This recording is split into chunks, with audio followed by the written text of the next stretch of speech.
So I have this old Ryobi cordless drill, which I really enjoyed and lasted me a long time. The problem with it, it's got old NiCad batteries and now they are getting tired. It's a 14.4 volt unit. Grade came in the case with the charger, 2 batteries and the drill. I also have this machine, which is a really awesome machine, and it's got the new lithium ion batteries, which I enjoy. I've got a couple of these tools and I've got 4 batteries. So my plan is to take this battery and fit it onto this machine. So we're going to go through the process and see if we can get it to work.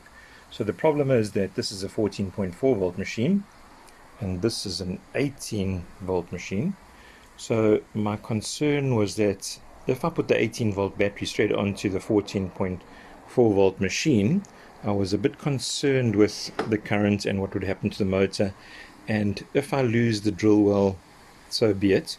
I did look on YouTube and saw that a couple of guys are just using the 18 volt battery straight onto the 14.4 volt machine, but I thought that it could damage the machine, and they don't really care about that. If they lose the machine, they've lost the machine. They said it's not working anyway. My concern is that it might overstress or shorten the life of a battery.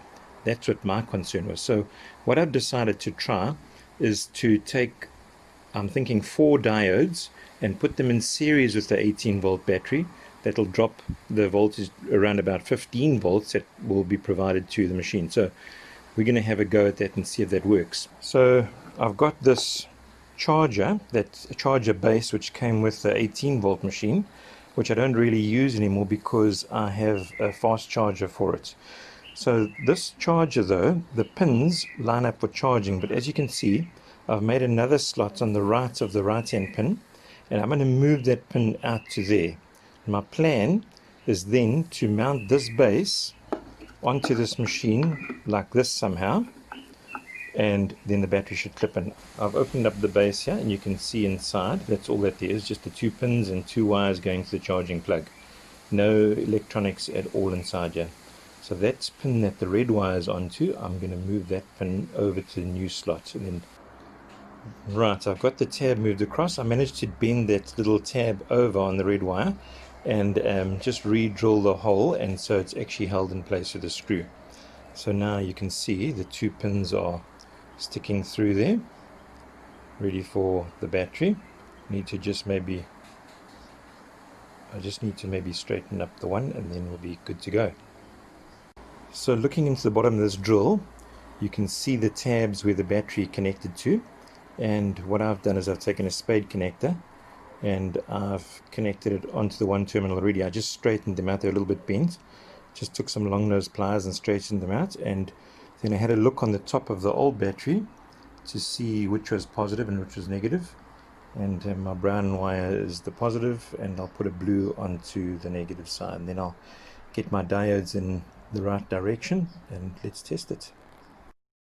Right, so I've got everything connected on here. I tried the diodes and they got so hot, and they were 3 amp diodes, so this thing's obviously drawing more than 3 amps, quite a bit more I'd say. And so I decided, let me just take them out and see what happens. So you can see where the black tape is. I've taken the diodes out and I'm running it directly, and I'm going to just go for it like this and see what happens. So you can see it's running really nicely. So I'm going to mount it now and see what it does. So I've got the base mounted onto the drill now, and I've done away with the diodes. I'm just going to go for it like this. So I've bolted it, little screws through the top there, both sides, and underneath at the back there. Now we can clip on the battery and see what it does. So here goes the battery, slides straight in. It's the 18 volt battery. Let's see what happens.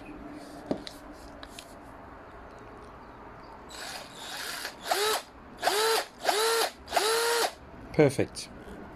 Even stands like the proper one.